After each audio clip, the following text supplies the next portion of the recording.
The sound of the clock tower's first toll in 30 years was not a celebration of time, but a visceral scream of metal, stone, and ancient wood. As the massive brass bell's final echo died down, the orange glow at its base intensified, blossoming into a hungry, roaring beast that clawed at the night sky. The crowd in the square, which only moments ago was a sea of angry shouts and confusion, suddenly fell into a terrified, breathless silence. The fire Elias had warned them about for decades was no longer a ghost of the past. It was a living, breathing entity, fueled by the bone-dry timber of the tower's internal skeleton. Elias stood motionless on the podium, his tattered coat snapping in the hot wind as he watched the smoke swirl like ink in the moonlight. He did not run. He had lived in the freezing isolation of the mountains for 30 years. The searing heat of the truth, dangerous as it was, felt like the first warm hearth he had known in a lifetime.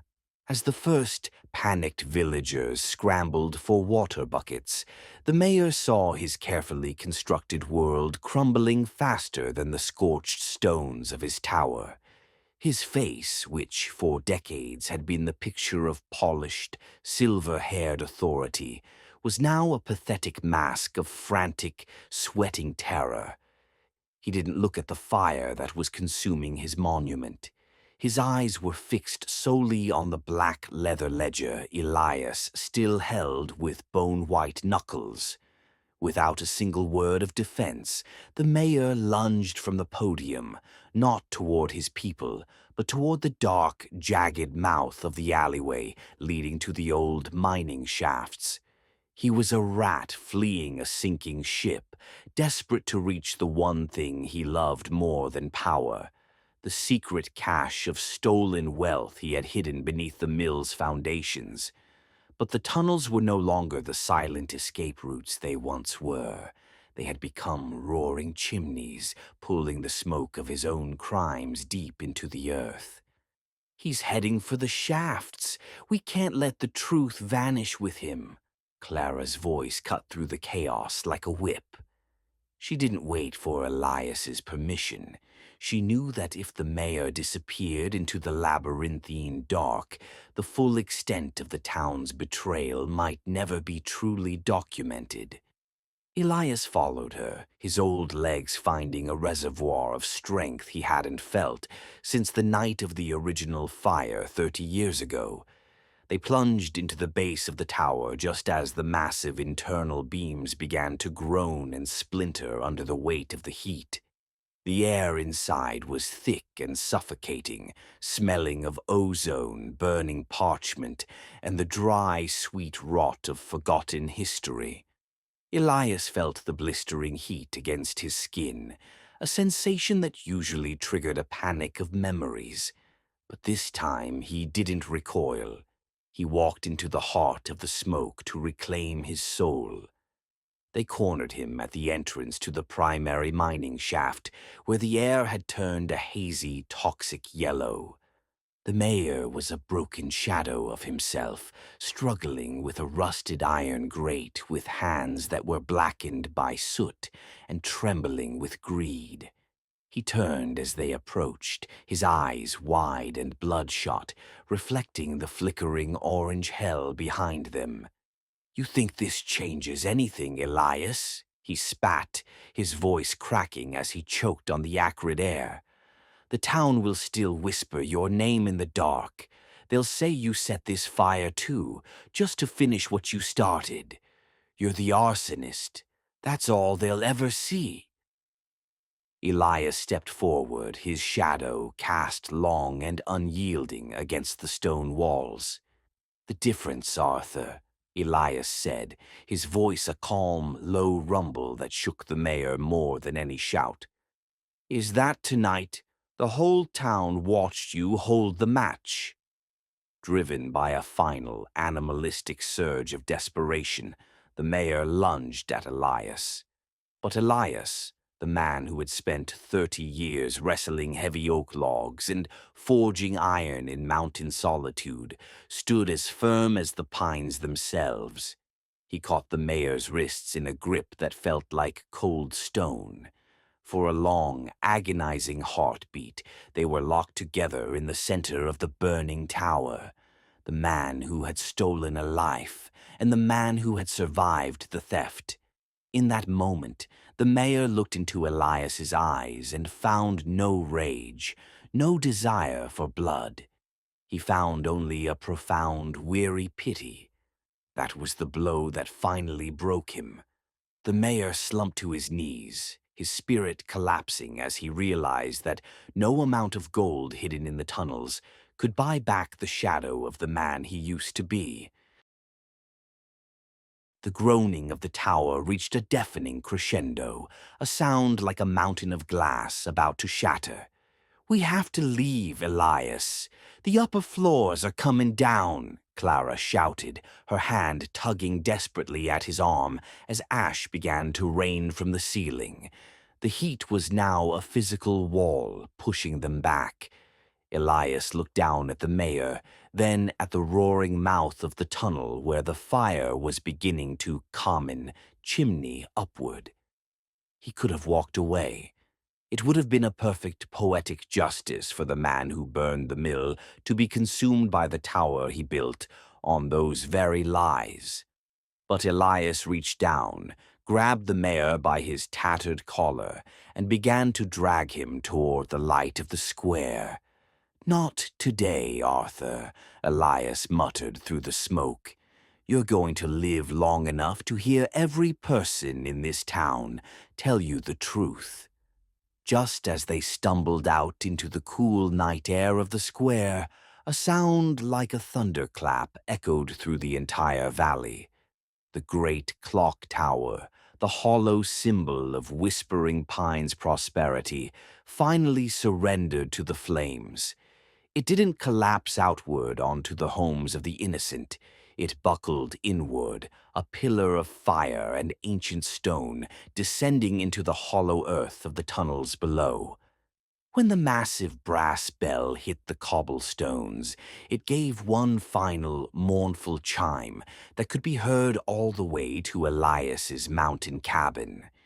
Ash began to fall from the sky like gray snow, coating the festive banners, the expensive clothes, and the shocked, tear-streaked faces of the villagers. The renewal had finally arrived, but it was a cleansing by fire, stripping away the rot to reveal the stone beneath. The sun rose over the jagged peaks of the pines, not with its usual golden warmth, but with a pale, somber light that revealed the true cost of the night's reckoning. The square was a graveyard of debris, the clock tower now nothing more than a jagged, smoking stump of blackened rock. But a fundamental shift had occurred in the people. The villagers were no longer looking at the ground or whispering behind shuttered windows. They stood together in the gray morning light, talking in quiet, honest tones.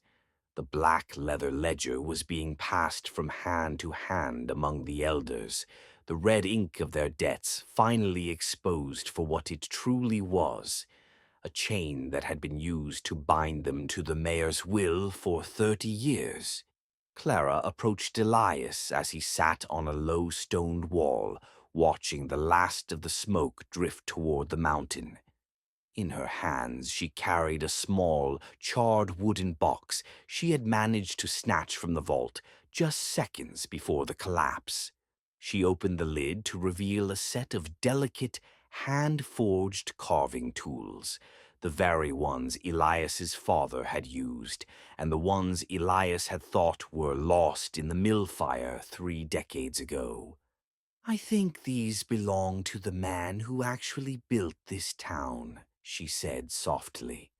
Elias touched the smooth, worn wood of the handles, and for the first time in 30 years, a single clear tear tracked through the soot on his cheek.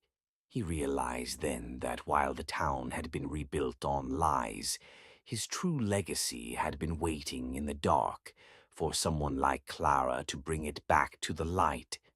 The legal proceedings that followed didn't take place in a distant city or a cold courtroom. They happened right there in the square, under the collective gaze of the people of Whispering Pines. The evidence within the ledger and the charcoal maps of the tunnels left no room for deceit.